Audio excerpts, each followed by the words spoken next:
O ministro Teori Zavascki é relator do habeas corpus 126.292, que é a primeira vez em que essa matéria da execução antecipada é discutida, dessa vez ainda em controle difuso. Ele vai ter basicamente três argumentos. O primeiro argumento que ele traz é sobre a possibilidade da execução antecipada, apesar do princípio da presunção de inocência. Ele vai falar que você tem a prisão preventiva, a prisão temporária, e em várias outras ocasiões o Supremo Tribunal Federal já reconheceu a possibilidade de execução antecipada da pena, apesar do princípio da presunção de inocência.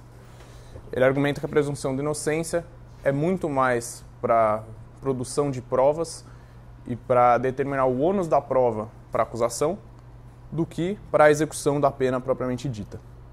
O segundo argumento dele é um argumento de ordem um pouco mais consequencialista. Ele vai analisar os recursos superiores. Os recursos em tribunal superior, segundo o ministro, não têm o objetivo de avaliar a culpabilidade do indivíduo. Eles têm um viés muito mais público. Então, eles não apreciam um fato. O Supremo Tribunal Federal quer determinar qual a interpretação correta da Constituição e o STJ uniformizar a jurisprudência dos tribunais e estabelecer a interpretação de leis federais. Então, não tem uma preocupação no indivíduo. A culpabilidade do indivíduo em si assume um plano secundário nas instâncias superiores. Por isso, ele não seria um recurso para auferir a culpabilidade da pessoa. Então, talvez não fosse correto falar nele como mais um recurso para determinar a inocência ou não. E o outro argumento é um argumento bem consequencialista.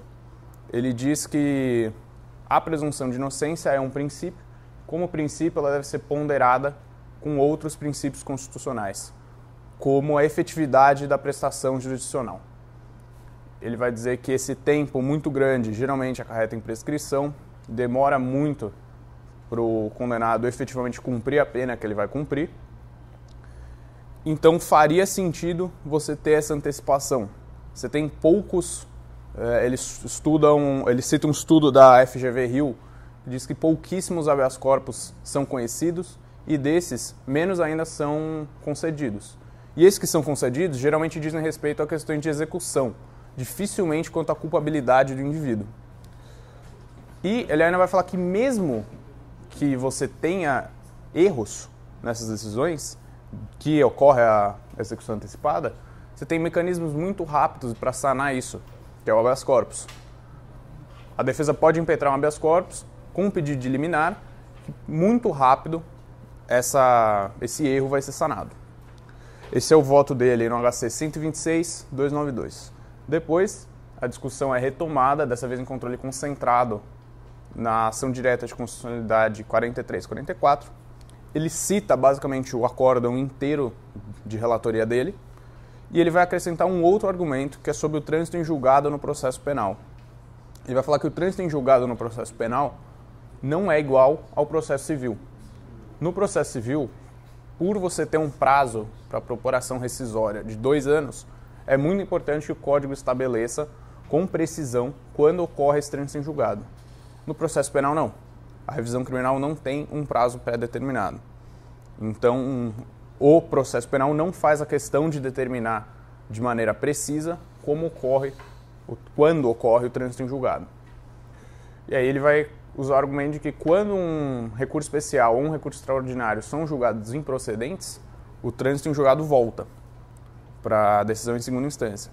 Então, você não tem essa coisa muito certa. Então, um argumento de que precisa transitar em julgado para começar a execução da pena não é tão forte.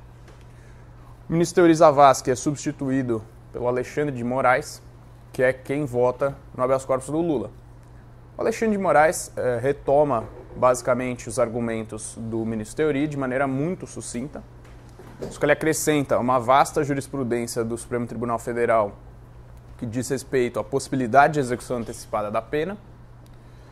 Ele vai trazer os mesmos argumentos de ordem consequencialista, dizendo que as ilegalidades podem ser sanadas muito rápido caso aconteça algum erro no oferimento da culpabilidade e essa pessoa seja injustamente condenada e tenha a execução antecipada.